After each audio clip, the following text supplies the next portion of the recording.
ایک مجلس قائم کیے ہیں جو بہت ہی بابرکت، بہت ہی عظیم الشان مجلس ہے، جس میں بیٹھنے والا اور یہاں شرکت کرنے والا ایسی مجلس میں نامراد ناکام نہیں ہوتا۔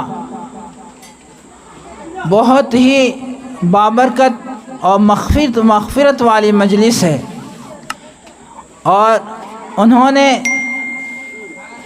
ایسی مجلس قائم کی ہے جو قابل تعریف ہے، اور ایسی مجلس بار بار قائم ہونی بھی چاہیے، جس سے ہمارے ایمان میں تازگی ہوتی ہو، جس سے ہمارے گناہ معاف ہوں، ہمارے گھروں میں خیر برکت ہو، ہمارے معاشرت سدھر جائے، معاشرہ میں جو گندگی پھیلی ہوئی ہے وہ بھی دور ہو جاتی ہے، اور اخلاقیات میں اضافہ ہوتا ہے۔ اس لیے ایسی مجلس بہت ہی بابرکت مجلس ہے۔ تمامی حضرات سے گزارش ہے، آپ لوگ جہاں کہیں بھی ہوں، اپنی اپنی ضروریات سے فارغ ہو کر جلد از جلد ایسی بابرکت مجلس سے مستفیض ہوں۔ ہاں بھی کہیں ہو، الحمدللہ یہاں کوسمبی میں مجلس لگی ہوئی ہے، یہاں مجلس لگتی ہے، دینی محفل ہوتی ہے، دینی محفل منعقد کیا جاتا ہے، تو اطراف کے گاؤں والے بہرحال میں تو کہنے کچھ جا رہا تھا تو اللہ رب العزت پیغمبروں کا انتخاب فرمایا، تو جو اچھے انسان شریف گناہ سے پاک صاف، ایسے جس کو اللہ پیغمبر بناتے ہیں اس گناہ سے پاک صاف رکھتے ہیں۔ اللہ جسے پیغمبر بناتے ہیں وہی بنتا ہے، کوئی اپنے کوشش سے نہیں بن سکتا۔ اپنے کوشش سے ولی بن سکتا ہے، غوث قطب ابدال بن سکتا ہے، کوشش کرے گا، لیکن اپنے کوشش سے کوئی کہے گا میں پیغمبر بن جاؤں، یہ نہیں۔ اللہ جس کو بناتے ہیں وہی بنتا ہے، اور پیغمبر کا سلسلہ ختم ہو گیا۔ تو اللہ رب العزت کس کام سے خوش ہوتے ہیں، کس کام سے ناخوش ہوتے ہیں، کس کام سنتوش ہوتے ہیں، اسنتوش ہوتے ہیں، کس کام سے، کس کام کو پسند کرتے ہیں، کس کام کو ناپسند کرتے ہیں، اس بات کی اطلاع کے لیے حضرت اللہ رب العزت نے پیغمبروں کا مبعوث فرمایا، سلسلہ قائم کیا، اور پیغمبر آتے رہے کسی گاؤں کے لیے، کسی قریے کے لیے، کسی ملک کے لیے، لیکن آخر میں حضرت محمد رسول اللہ صلی اللہ علیہ وسلم کو آخری پیغمبر بنایا۔ وَمَا مُحَمَّدٌ، اللہ قرآن میں فرماتے ہیں مَا كَانَ مُحَمَّدٌ أَبَا أَحَدٍ مِّن رِّجَالِكُمْ وَلَٰكِن رَّسُولَ اللَّهِ وَخَاتَمَ النَّبِيِّينَ، او کما قال اللہ تعالی، فرمائے کہ محمد تمہارے مردوں میں سے کسی کے باپ نہیں۔ ہم کہیں گے تمہارے مردوں میں سے کسی باپ نے، تو پھر ان کے بیٹے بھی تھے، ابراہیم تھے، قاسم تھے، طیب طاہر، 3 بیٹے تھے، اور کسی نے کہا نہیں طیب طاہر ایک ہی بیٹے کا نام ہے، بہرحال 3 لڑکے تھے، اور کسی مردوں میں سے باپ نہیں۔ ایک ایسا قرآن میں